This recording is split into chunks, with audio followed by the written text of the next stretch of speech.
He said it like he was ordering dessert. Casual. Flat. With just enough sugar in his tone to make it feel like nothing. You're just here because Mom had no better option. That was Evan. 16 and freshly gifted with the kind of voice that drops just low enough to make a statement sound like scripture. He didn't look up from his plate when he said it.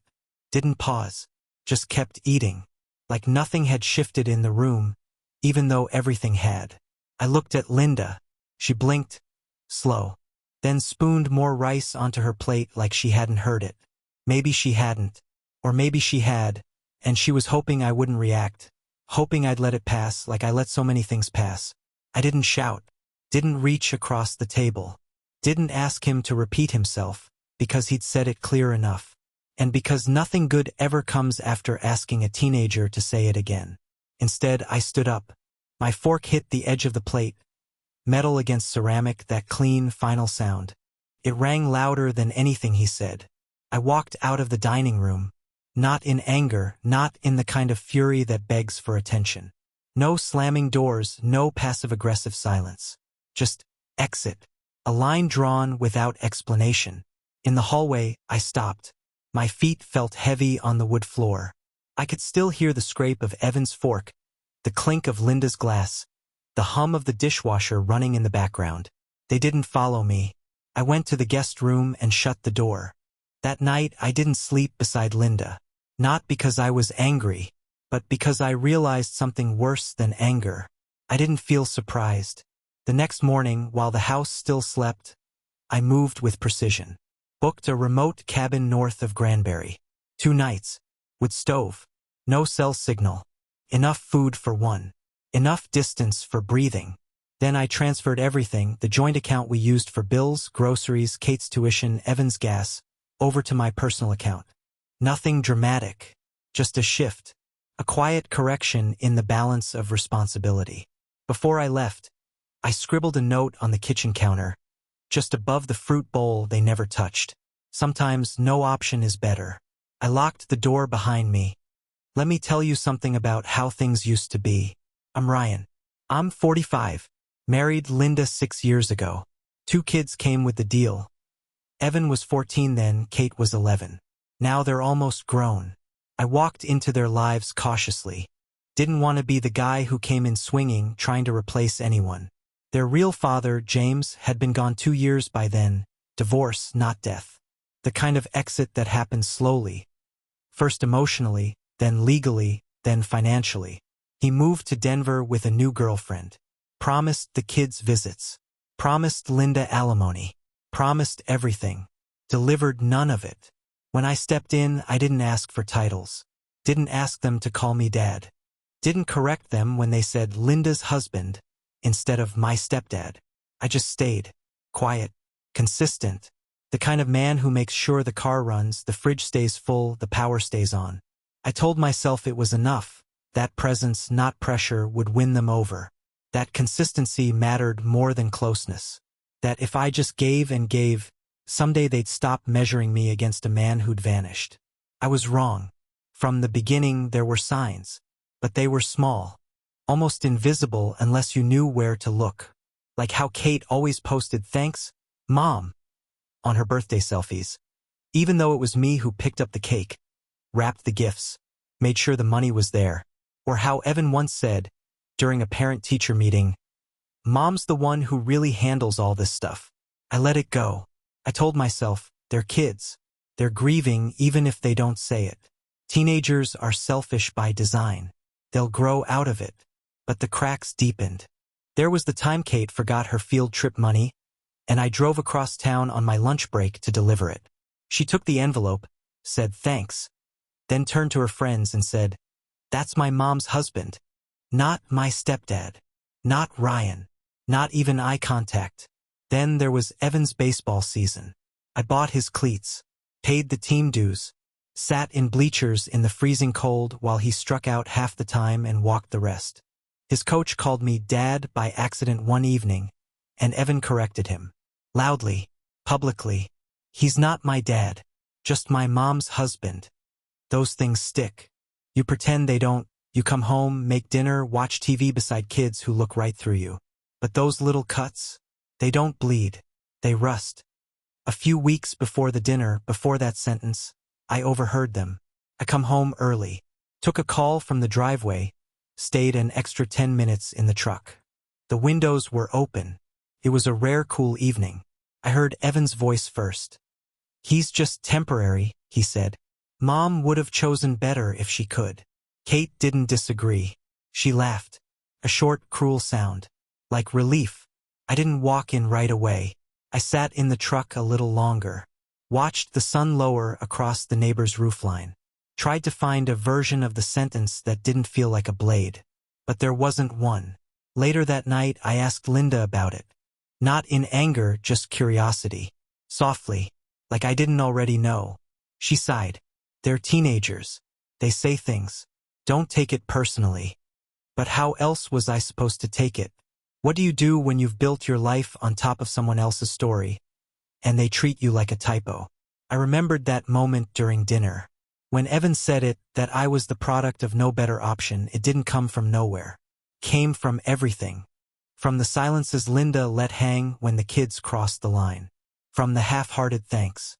From the way birthdays became obligations. From the years of small cuts that never healed. That night in the cabin, I built a fire I didn't need. Drank bourbon I didn't like. And stared into silence like it owed me something. I didn't cry. Not because I didn't want to, but because it wouldn't have changed anything. You don't weep for a house that never felt like home. You just stop calling it one. The first thing I did when I got back wasn't speak. It was disconnect. No announcement. No warning. I didn't need a confrontation. I just needed clarity. And silence is clarity. The Wi-Fi was first. I logged into the router, changed the password to a random string of letters. Didn't write it down. Next, I opened the AT&T family plan and removed their lines. Kate's iPad? Offline. Evan's phone? Disconnected. Then I logged into the insurance portal and pulled them from the health plan. 2 clicks. No ceremony. After that, the small things, streaming services, gone. Spotify Premium, canceled. DoorDash credit revoked.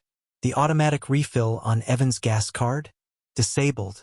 The prepaid groceries Kate used when she forgot her wallet? Empty.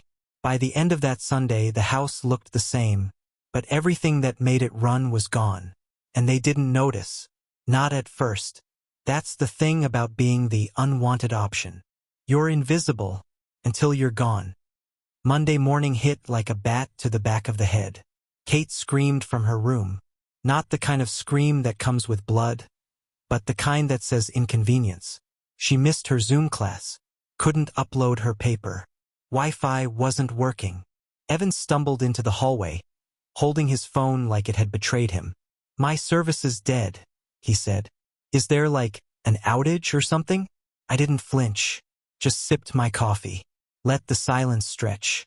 Eventually, he said, "Can you check the router?" I met his eyes. "It's working fine for me." And it was. I created a separate network. Password protected. They weren't on it. Kate stormed down the hall. "Seriously, Ryan? I have a project due. This isn't funny." I nodded. "You're right. It's not funny." She waited. Expected me to fix it, to apologize. When I didn't, she spun on her heel and stomped away. I went to work. That evening, I got home to find Linda standing in the kitchen, arms crossed. "Did you change the Wi-Fi?" "Yes." "Why?" "Because I pay for it." She blinked, thrown off by how calmly I said it. "You've always paid for it." "Exactly." Evan came in, still holding his phone like it was a corpse. "You gonna fix this, or what?" I looked at him, looked at Linda. Then I walked past them.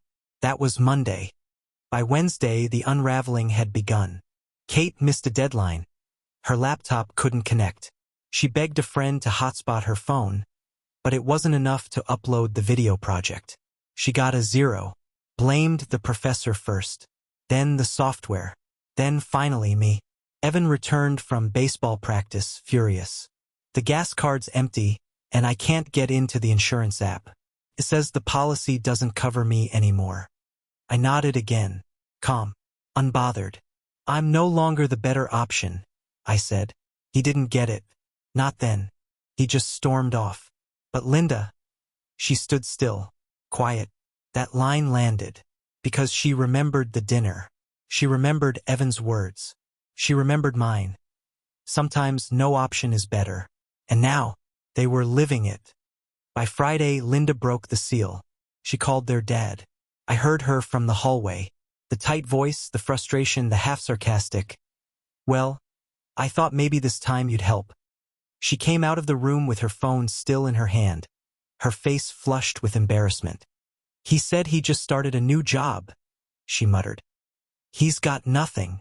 I nodded again, third time that week, because I knew that already. James was always broke, always busy, always 2 steps behind adulthood. He posted boating selfies while I bought his kids' groceries. He uploaded gym pics while I paid for braces and gas and birthday dinners he didn't even call for. But now the illusion was cracked. Linda sat at the table that night and said nothing. Kate ate in silence. Evan chewed like the food had turned to sand in his mouth. And me? I finally started tasting my own cooking again. The weekend came and went in silence. No TikTok scrolling. No Netflix playing in the background. No late-night texts buzzing through the walls. Just silence. The kind that says, we've made a mistake. But they didn't say it. Not yet. They were still children, after all.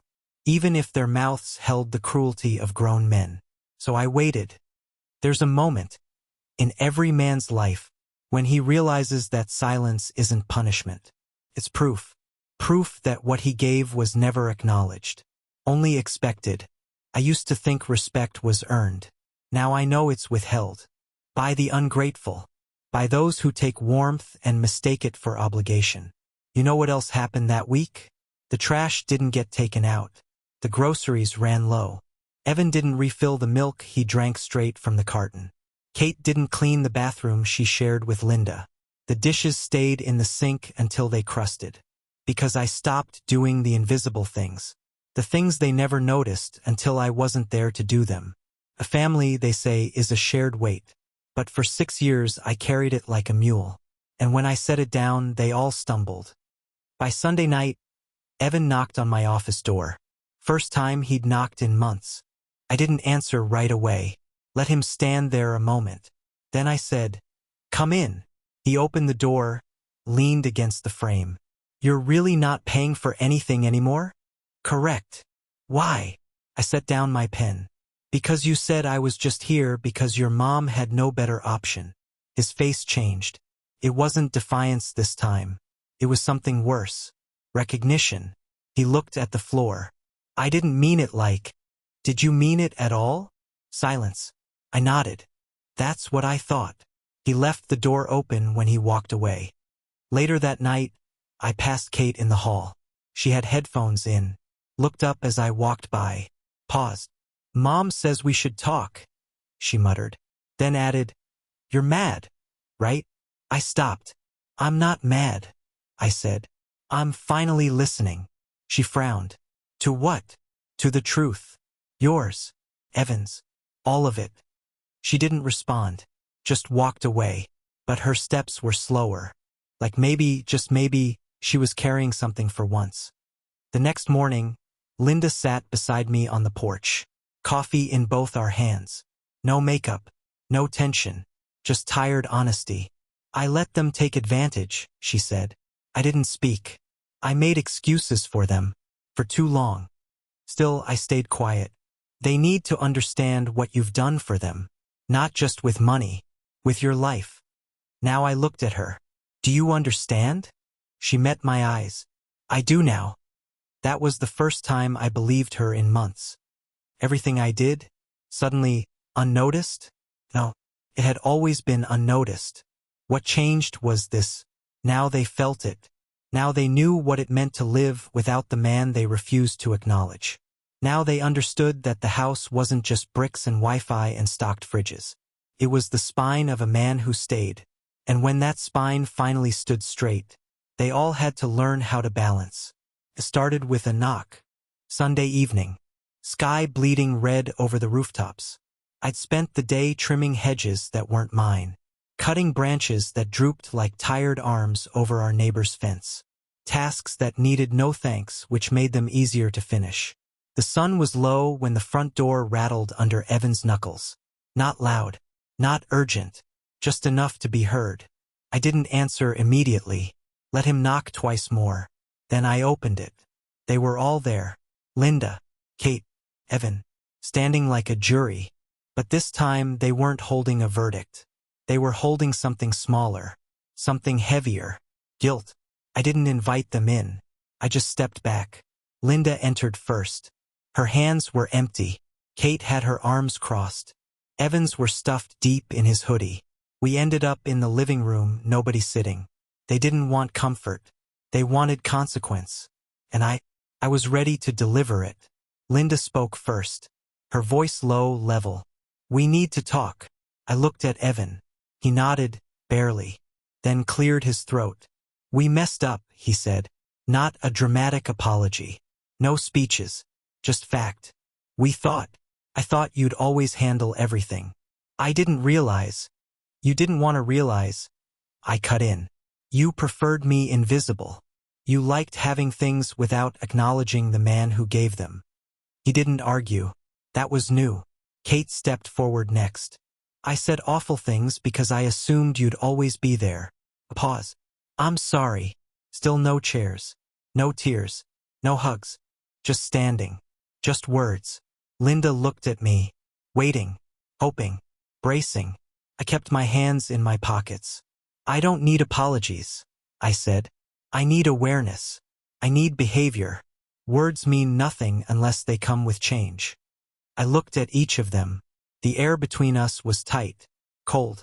You don't fix 6 years of silence with 2 minutes of talking. They looked away. Let me make something clear, I continued. I didn't pull back out of revenge. I pulled back because I realized I was the only one giving. And that's not family. That's servitude. Silence. Kate whispered, "What do we do now?" I took a breath. You earn your place back. The changes started small. The kind of small that matters. Evan got a job at a car wash. Weekends, minimum wage. First shift, he came home with his sneakers soaked, his hoodie flecked with suds. Didn't complain. Didn't brag. Just dropped his gas money on the table. Not asking for favors, he said. I'll fill my own tank. I didn't thank him, because he wasn't doing me a favor. He was restoring the balance. Kate cooked dinner Tuesday night. Spaghetti. Overcooked. Sauce from a jar. She set the table without being asked. Cleared the dishes, too. Afterward, she left a note on the counter. Sorry I burned the garlic bread. I'm learning. I kept that note. Not because it was sweet. Because it was honest. Linda stopped speaking for them. That was the biggest shift. When Evan forgot to take the trash out, she didn't cover for him. Didn't roll her eyes and say, "He's just tired." She looked at him and said, "Fix it." When Kate snapped at me for asking her to clear her clutter from the hallway, Linda didn't mediate. She stood beside me and said, "He's right. We hadn't been a team for years. Now suddenly we were." I didn't reinstate anything. No Wi-Fi. No streaming. No allowances. No insurance. I let them feel the weight. And slowly they began to carry it. Kate cleaned the shared bathroom once a week. On her own. Evan bought a basic data plan. Started budgeting. He stopped ordering $15 smoothies and began making his own protein shakes. They didn't do it to impress me. They did it because they finally understood something. Entitlement isn't invisible. It's loud. And they had been shouting for years without hearing themselves. One night around 10 p.m., Evan knocked on my office door again. Same rhythm. Same pause. "Come in." He stepped inside holding a piece of paper. "College applications," he said. "I need help with the essay." I looked at the paper. He didn't hand it to me, just waited. "I'll help," I said. "But not because I owe you. Because I want to." He nodded. I know. That mattered. Wanting, not owing. It's the line between love and transaction. I sat beside him. We rewrote his opening paragraph. Tightened the language. Made it his voice. He didn't say thank you, but he looked me in the eye when we were done. And that was enough. Days passed, then weeks. The house didn't transform overnight. There were still dishes left in the sink, shoes scattered across the floor, forgotten trash days, sharp tones during dinner. But the difference was this. When I said something, they listened. When I asked, they responded. And when I said no, it didn't start a war. Respect. Not just words, but behavior. Linda and I started walking together again. Evenings around the block. The kind of quiet rhythm that only comes when a weight's been lifted. She apologized again during one of those walks. For not seeing it sooner, she said. For letting them treat you like a wallet. I nodded. I didn't need to be called Dad, I said. I just needed to not be erased. Then something happened. A letter came in the mail. Handwritten. From Kate. I found it on my desk. Plain envelope. My name in blue ink. Inside it read, I used to think family was about who shows up for birthdays and buys the big gifts. I didn't realize it's about who's still here when the lights need to stay on. You're not just the guy who paid for things. You're the one who stayed. And I'm sorry I took that for granted. We don't deserve you, but I hope someday we will. I didn't cry, but I didn't throw it away either. It's still in my drawer. Rules changed. From now on, if you need something, ask. If you break something, own it. If you feel something, speak it, but speak it with respect. And if you call me not your real dad, you better remember what life feels like without me, because I won't explain myself again. Not to teenagers, not to silence, not to a wife who forgets what I've carried. I'll walk away, quietly, finally. This house, it doesn't run on Wi-Fi, or streaming subscriptions, or birthday dinners, or stocked fridges. It runs on something harder. Gratitude, effort, presence. They finally learned that, and I finally let them. A month passed. Not a dramatic one. No major fights. No ultimatums. Just small things. Quiet shifts. The kind of peace that feels fragile. Like dust resting on a windowsill. Evan stopped asking for help. Started offering instead. One Saturday morning, I found him changing the oil in his car.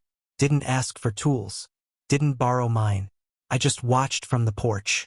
When he was done, he walked inside and said, Next week, I'm gonna show Kate how to do it too. She should know. It wasn't for praise. It was for himself.